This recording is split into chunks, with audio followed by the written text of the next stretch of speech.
السلام علیکم۔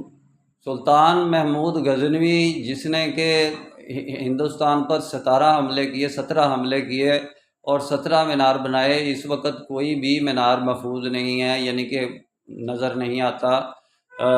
لیکن خواجہ معین الدین اجمیری کی قبر روضہ مبارک ابھی بھی ہے۔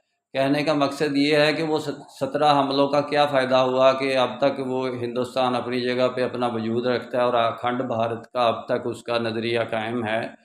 تو کہنے کا مقصد یہ ہے کہ تقسیم امت کی حالت میں محمود غزنوی نے یعنی کہ جہاد کیا، اسلام اس کی اجازت نہیں دیتا۔ جب تک کہ امت ایک جماعت کی شکل میں نہیں ہے، قرآن کی کوئی آیت بھی اس پر لاگو نہیں ہوتی کہ جہاد جیسی اتنی اہم عبادت کو ہم لاگو کریں۔ یہ تو بالکل ہی یعنی کہ ظالمانہ طریقہ ہے اور اسلام کے خلاف ہے۔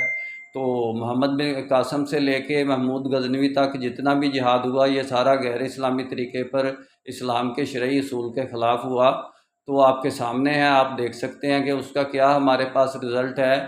انشاءاللہ ڈیٹیل میں بات پھر ہوگی۔ میرا کام اسلامک ورلڈ کی امن اور یونائٹی کا ہے، نسبت وحدت خدمت خیر کے ساتھ۔ اللہ حافظ۔